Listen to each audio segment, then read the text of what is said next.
반갑습니다. 이투스 수학영역 차현우입니다. 자, 이제 3월 학력평가가 끝났습니다. 3월 학력평가 보느라 수험생 여러분 고생 많았고요. 특히 이제 고3 처음 올라가서 처음 보는 시험이 요 3월 학평이죠. 그래서 3월 학평에 대해서 뭐 긴장도 많이 하고 또 기대도 많이 하고 또 결과를 보니까 생각만큼 뭐 전 과목이 아름답지 못해서 좀 실망도 많이 하고 요렇게 매년 학생들이 겪는 상황들인데 일단 3월 학력평가 자체가 그래도 나름대로 고3에서 보는 몇 안 되는 시험 중에 하나이기 때문에 굉장히 의미가 있고요. 그 대신 실제로 우리가 수능을 준비하는 수능과는 분명한 차이가 있거든요. 그래서 이걸 학생들이 대부분 인지를 못하고 있는 경우들이 많아서 짧게 이야기를 하고 일단 중요한 거는 내용, 문제풀이, 유형 분석 이런 게 중요하기 때문에 해설 강의를 통해서 만나도록 하겠습니다. 되겠죠? 자, 우선은 뭐부터 이상하냐면은 이상하다 다르냐면은 이게 이제 시험지를 보면 2024학년도 3월 학력평가 나와 있어요. 시험지를 보면은. 근데 쌤이 이렇게 쓰는 이유는 뭐냐면 학력평가 자체의 요 평가 요소가 뭐냐면 학생들이 말 그대로 학습의 어떤 성취도 이런 것들을 평가하는 겁니다. 이름이 학력평가잖아요. 평가를 하는 겁니다. 그래서 우리가 올해 2024학년도예요.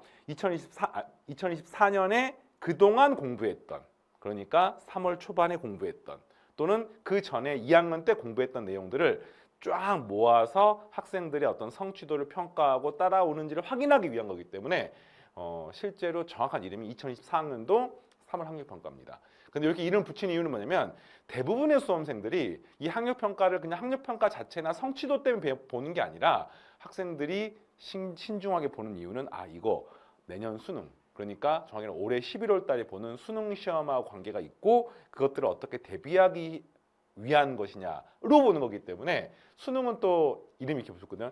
2025학년도 대학 수학능력 시험입니다. 수능은. 왜냐하면 2025학년도에 대학생이 될 여러분들입니다. 그래서 선생님이 수능 체제를 따라서 이렇게 이름을 붙여봤고요. 어쨌든 근본적으로 차이가 있다 이런 내용입니다. 그러니까 수능은 미래를 평가하고 학력평가는 과거를 평가하고 따라서 학력평가를 보통 이제 출제하시는 분들이 학교에서 이제 강의하시는 선생님들이시거든요. 근데 그 수능 요 학력평가 문제 출제를 할 때 어디에 기반을 두고 주로 출제를 하시냐면은 가장 최근에 나왔던 수능 문제.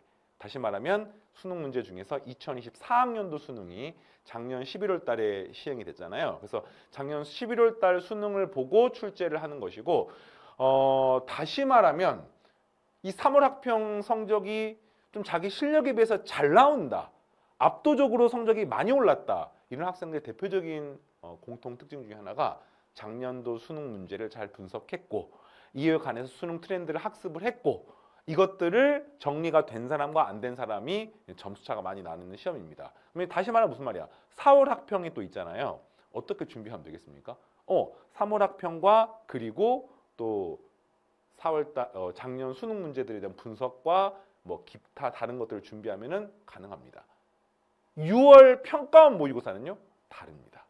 9월 평가원 모의고사는 다릅니다. 수능은요? 다릅니다. 그러니까 방금 말했던 평가원 모의고사나 수능은요. 작년 같은 경우 6월 평가원 결이 다르고 9월 평가원 결이 다르고 수능은 또 결이 달랐습니다. 그러니까 평가원 모의고사나 수능은 말 그대로 새롭게 출제된 어떤 유형들을 내가 기본적인 수학적인 실력을 가지고 유연하게 적용하고 학습하는 게 필요한 거고 학력평가는 과거의 내용들을 잘 학습하는 성실함이 필요한 겁니다. 이런 거를 생각하시면서 이번 3월 학평에서 내가 성실함이 부족하지 않았나 생각해 보시고요. 기본적으로 난이도 자체가 뭐 2024학년도 수능과 유사했지만 생각보다 높진 않았습니다.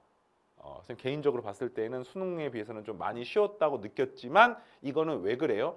수능에 대한 문제를 선생님은 여러 번 분석하고 풀어봤을 거 아닙니까? 근데 유사한 문제가 너무 많아요.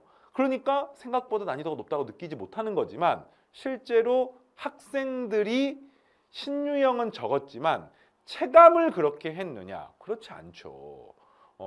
지금 이제 학력평가 수학시험 끝나고 바로 문제 풀어보고 지금 해설 강의 진행하는 거거든요. 그래서 기본적으로 학생들이 느꼈을 때에는 뭐 어렵다고 느끼는 학생이 굉장히 많을 겁니다. 왜냐? 기존의 수능에 나왔던 기출문제 분석과 개념학습이 안 된 학생들은 이게 신유형인지 난이도가 높은지 다른지 비교가 안 됩니다. 그냥 다 새로운 거야. 그러니까 어려운 거죠. 그래서 결론을 내렸습니다. 상위권, 최상위권들은 풀만한 시험이었다. 중위권 학생들 이하는 어차피 다 새로워요. 그러니까 쉽다고 느끼지 못했다. 그러면 다시 말하면 편차가 커지는 시험이다. 상위권과 중위권이 나눠지는 이 편차가 커지는 시험이다가 한마디로 이번 3월 학평의 총평이 되겠고요. 실제로 수능은 4점짜리 문제 총 13문제가 나오거든요. 그 13문제의 거의 대부분이 신유형 문제임을 참고하시기 바랍니다. 알겠죠?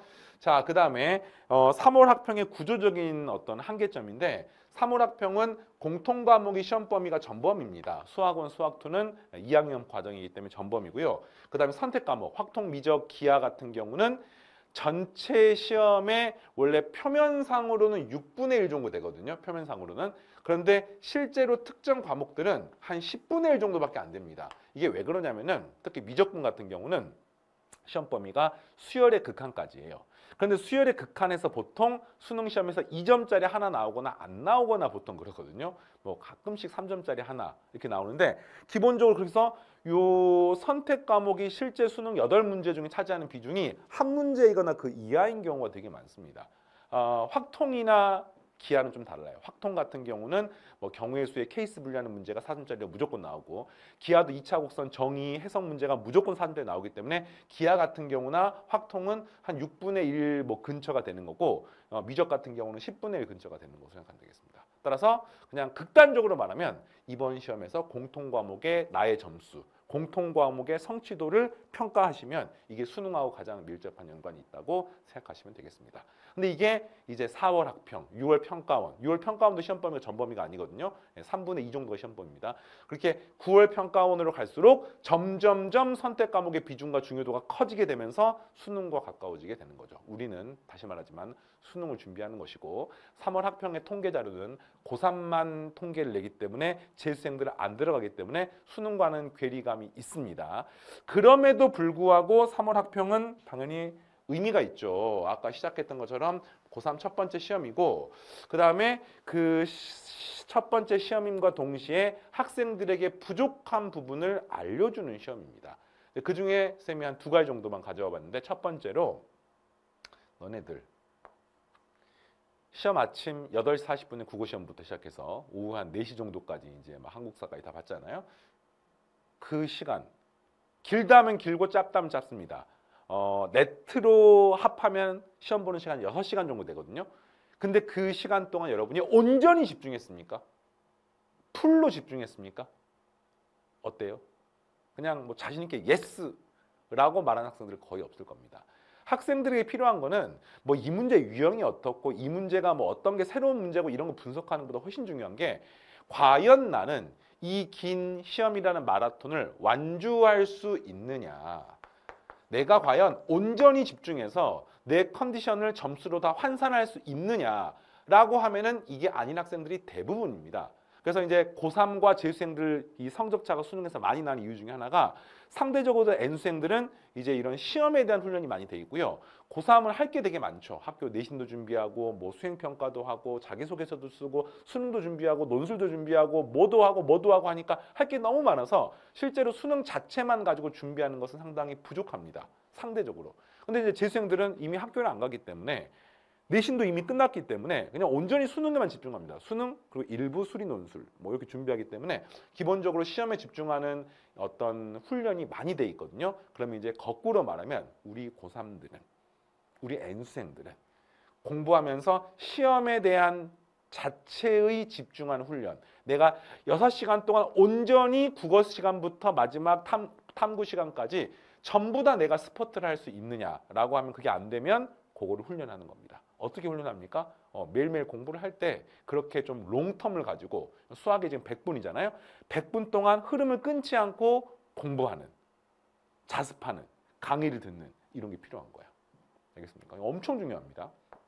그 다음에 또 하나.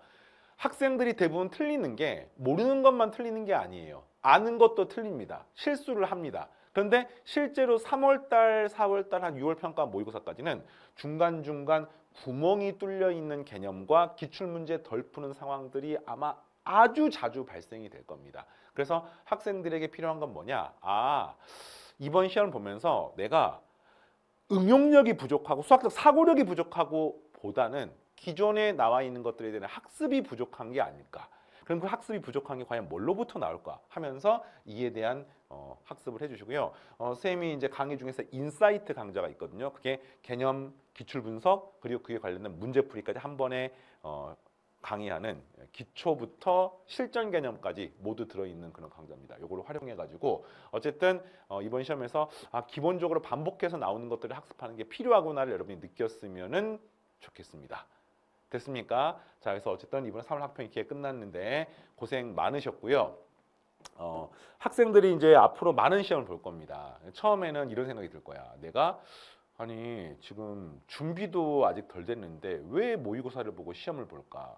나는 앞으로 갈 길이 먼데 지금 모의고사를 볼 때가 아닌데 이런 느낌이 들면서 3월, 4월 달, 뭐 6월 평가원까지 시험을 볼 거거든요. 그런데 선생님이 항상 하는 이야기가 뭐냐면 그럼 과연 준비는 언제 끝나는데? 과연 여러분 공부에서 끝이라고 하는 게 있을까요? 여러분이 준비가 다 됐어. 이제 수능 시험만 보면 돼. 그런 상황이 올까요? 안 옵니다. 아무리 내가 수학, 과학을 잘하고 뭐 아무리 국어, 영어를 잘하고 아무리 사탐을 잘하고 아무리 뭐 이걸 잘한다고 하더라도 기본적으로 공부량이 충분히 쌓였다고 하더라도 그 충분이란 단어는 어느 순간에도 감히 쓸 수가 없습니다. 왜냐? 수능은 요 공부하면 여기 나오는 게 아니라 기본적으로 이것들이 응용이 돼서 새로운 수학적 상황으로 나오기 때문에 내가 이거를 동일하게 공부를 하는 경험을 모든 과목에 걸쳐서 가질 수는 없습니다. 그래서 항상 공부를 해도 부족하고요. 항상 내가 준비가 덜 된 상태에서 시험을 보는 겁니다. 준비가 끝났다. 시험만 보면 된다. 그런 상황은 영원히 오지 않습니다. 알겠습니까? 그래서 부족한 상태로 매일매일 매번 시험 볼 때마다 최선을 다해서 봐야 되는 거예요. 알겠죠? 자, 그럼 쌤은 해설 강의로 넘어갈 테니까 여러분들은 계속해서 강의에서 따라오시고 오늘 시험 보느라 너무 고생 많았습니다. 자, 마치겠습니다.